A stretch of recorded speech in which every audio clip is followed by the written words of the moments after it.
Welcome back to Our Walk in Christ. Well, today we want to talk a little bit about a Netflix series that has been on, and a lot of people have been talking about it, of course, with the aliens and the ancients and all these types of things. What we start to see is that a lot of people start getting caught up in a lot of these documentaries, and some of these things are very fascinating. So we're going to talk about the Ancient Apocalypse series. This is kind of just a retelling of an old theory, of an old idea. Before we get into that, we did release a new book, and I'm working on getting the links up here. I think a few of the purchase links are now rolling out to the actual places to buy the book. But you can head on over to the website, ourwalkinchrist.com, navigate down to books. Joe Asha's Influences is now out, softcover, ebook, and audiobook. You can pick that up anywhere you buy books online. It's just now rolling out, so it may not be everywhere quite yet, but it will certainly roll out. So let's go ahead and get on into our topic, which is going to be the Ancient Apocalypse. Journalist Graham Hancock travels through the globe hunting for evidence of a mysterious lost civilizations dating back to the last ice age. I'm going to spare a little bit of the... we're not going to go through and dig through everything. This guy's got TED Talks. He's been on Joe Rogan's show. He's been all over the place.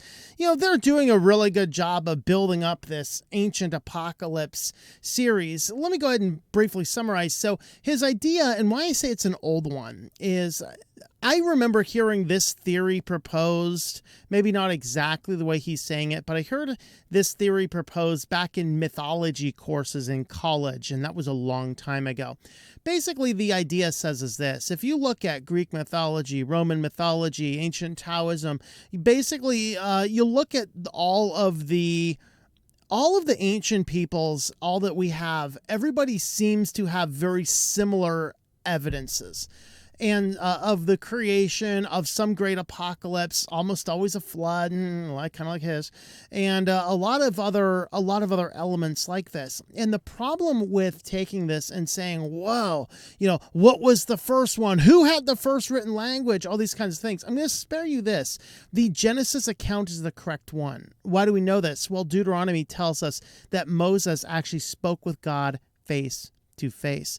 The reason we have all of these artifices of a fairly similar story loosely connected through all of these is because of what happened early on, but we're getting ahead of ourselves. All right, I'm going to cover why that is the case later on here, but boil it down to this: the reason there's prevailing similar theories going around the world is exactly because everybody had a common root. It wasn't that what Graham Hancock, John Hancock, that's a generic name, Graham Hancock has to say is his theory is that this is this global group of people that circumvented the globe, teaching similar things and similar technologies to everybody, which is why everybody seems to have similar roots in these cultures. See, it's a new retelling of an old theory. That, people saying, well, these guys wrote it first, and so these guys were probably the ones most accurate. No, Moses is the most accurate because he's the only one that had a face-to-face conversation with God. All right, but what we're going to do here is I want to talk a little bit. I just want to give you guys one basic clip to show you kind of what we're looking at, and this is from Joe Rogan here. Take it back. Let me find a video. Well, no. Let me pull something. This is obviously not Graham Hancock. This is a guy working. I think the key thing is we're looking at technologies that are not the same as ours. Yes, and that's partly why archaeologists can't see them, because they're looking for us in the past, and they're not open to the possibility that there are whole other kinds of technology that could be used. Right. I always go back to the ancient Egyptian traditions that speak of priests chanting as these huge blocks were lifted into the air. Were they using? So that's kind of his premise, right? So we have these ancient technologies, and the priests are just chanting, and they have somehow figured out the resonance frequencies to cause the blocks to rise up, and that's how the pyramids were made. Maybe if you have a slave labor population of 1 million people inside of a small localized region, they could build some pyramids, especially since the Bible tells us they were making bricks, they were building the cities, they were doing all these types of things. Now, where he's getting his idea, is this super far-fetched? Somewhat. The part that he's missing is and understand he's a journalist. What he's missing in his theory, and he's dealing with resonance, is what he's talking about. Everything has its own wavelength. Resonance, though, doesn't necessarily cause order. It tends to cause disorder. He's forgetting chaos.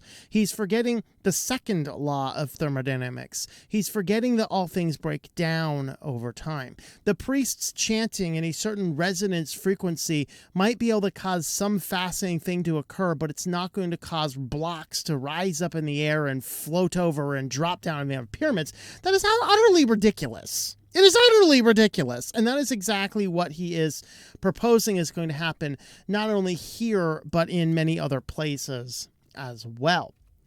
But what we want to do here is we want to look at the things, what's going on. So this is a rehashing of an old theory, and it seems that it has all these Judeo-Christian elements, but some seem to be older than others, is what he says.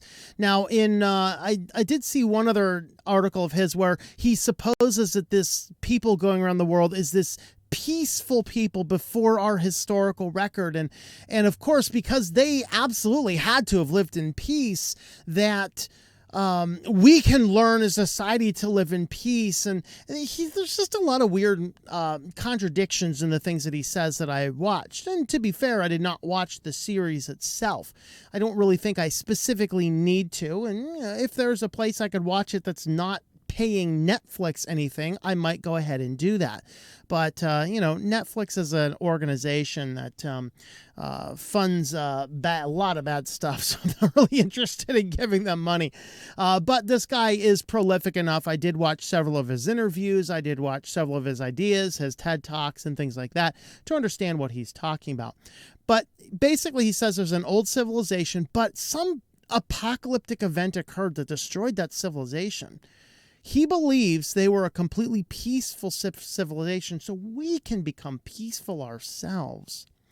The problem is, everything he says as far as his facts, all of the facts he brings up aligns with the Bible, except the fact that it doesn't line up with how the civilization behaved. He does not want to believe the Bible or accept the God of his Bible. So, let's go ahead and have a look at what some scripture verses would happen to say. So let's talk about the ancient civilizations. From Genesis chapter 4, Ada gave birth to Jabal, and he was the father of those who dwell in tents and have livestock. His brother's name was Jubal, and he was the father of all those who play the lyre and the pipe. As for Zillah, she also gave birth to Tubal-Cain, the forger of all implements of bronze and iron, and the sisters of Tubal-Cain was Naaman. All right, so the reason I bring up this 2 verses or 3 verses, I guess, is 20, 21, and 22 out of early Genesis is it shows us an early civilization before the flood. This really is the genealogy that starts all things in order. What do we see here? We see the people who first are raising livestock. We see, of course, gardening predated raising livestock, but we see here the birth of the people raising livestock. We see the birth of music, the first of the lyres and the pipe. We see the forgers of elements of bronze and iron, so beginning of weaponry. These are those early parts of the civilization that we have inside of the world. The problem is that these were not a peaceful people. We're going to skip beyond the ominous question, who are the sons of God? But I want to go ahead, though, and look at this section here because it gives us a lot of insight into what was going on before this random, weird global apocalyptic event that this guy is sure wiped out a peaceful civilization. Genesis 6, 5 through 8, the Lord saw that the wickedness of man was great on the earth, and that every intent of the thoughts of his heart was only evil continually. The Lord was sorry that he had made man on the earth, and he was grieved in his heart. The Lord said, I will blot out man whom I have created from the face of the land, from man to animals, to creeping things, and to birds of the sky, for I am sorry that I have made them. But Noah found favor in the eyes of the Lord. So the whole world was so wicked, God's going to wipe it all out. But one guy found favor with God, and that was Noah. All right. These were not a people who were peaceful. These are people who figured out how to make weapons and then sought then to exploit them for their own power. It is much like today. You know, we have great advancements of technology, but with every great advancements of technology, more often than not, those great advancements of technology are used to corrupt the world rather than make it good. Okay, the best world, example I talk about on my other channel right now is these little GPS trackers, the little iPhone air tags, or like I talk about these things all the time. I can't remember the name. The air tags, right? So the air tags are like, oh, you can put this on your keys, you can put this on your backpack, you can put this in your computer bag, you'll never lose your stuff. And this sounds like a great noble goal. Oh man, all these amazing things you could do with this. The problem is, as soon as they came out, even before they were mainstreamed, the number one way people use AirTags is to commit crimes, to stalk, to throw AirTags on cars of houses that they would like to trace back to the to where the place is at. And all of the attempts that Apple has done to attempt to render these things as not being stalkerware is easily circumvented. Basically, Apple introduced a horrible device that can be used for tracking and stalking people against their will and has no way to control it other than shutting the whole system down. But they won't do that because they're so deluded in their own mind that this is so good for positive, yet every instance we find these in society, it tends to be negative. All right. And that is the way man works. We have continuation here. Genesis 6:11-14, continuing on. Now the earth was corrupt in the sight of God, and the earth was filled with violence. God looked on the earth, and behold, it was corrupt, for all flesh had corrupted their way upon the earth. Then God said to Noah, the end of all flesh has come before me, for the earth is filled with violence because of them, and behold, I am about to destroy them with the earth. Make for yourself an ark of gopher wood. You shall make the ark with rooms and shall cover it inside and out with pitch. God is laying forth a plan to create a global apocalyptic event that is going to destroy everything on the earth because the people were wicked. This was not a peace-loving, wonderful, amazing generation. These were such peaceful, loving people that were going around the world and spreading the peace, the love, the butterflies, and the priest chants that can cause bricks to fly through the air and make pyramids. Never mind the fact of all of the evidence of slavery in Egypt. And so God sends the apocalypse. In the 600th year of Noah's life, in the second month, on the 17th day of the month, on the same day, all of the fountains of the great deep burst open. The floodgates of the sky were opened, and the rain fell upon the earth for 40 days and 40 nights. And there is our apocalyptic event. Then this guy's evidence, this has got to be some flood. I mean, look at this. It's over here. It's in the United States. It's in Africa. This flood is just everywhere. We can't quite figure it out. Because you're deaf, dumb, and blind. Okay? That's really the reason. Because the reality is God wipes out the earth in an apocalyptic event, not because some weird random thing happened. It was simply because the people were completely wicked and God wiped everyone out. Okay, then they come back together, and the reason, I didn't include it here in my notes, but you need to go into Genesis 11 to understand why all of these stories are similar from all these different cultures, because even after the flood, everybody was descendant from the people who knew that. They built up a great civilization that you read about in Genesis 11 in the city of Babel. And God comes down because once again, they're united together in evil, in wickedness. And so God comes down and confuses their language. Now this people who've been through this and were born out of the generations of simply Noah and his 3 sons and their wives, these people are what created everybody. And the civilization was still great at that time, and then they were forced to gather apart to the 4 corners of the world, and as they were forced to gather out, they remembered their origin, and they wrote down the origin as they are. But what basically happened is it's the telephone game. They all start with a central cause. They all have elements of the truth. So this is why all of these mythologies have very similar roots. And they say, well, which one's the first? Well, it's the one that's written down first. It was what, is it this one because I like the Buddhists, so I agree with their philosophy? No, the Genesis account is because Deuteronomy says Moses spoke with God face to face. The reason we have Genesis as so clear and accurate of a story as is because in all that time, God narrated the events to Moses. That is why.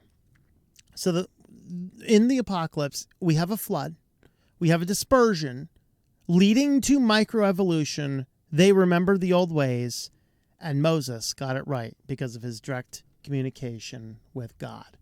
So, with that being said, guys, that is the story of the ancient apocalypse, and we don't need to feed more money into Netflix hands for that or listen to a guy's nonsense. We need to get right on in and read the scriptures.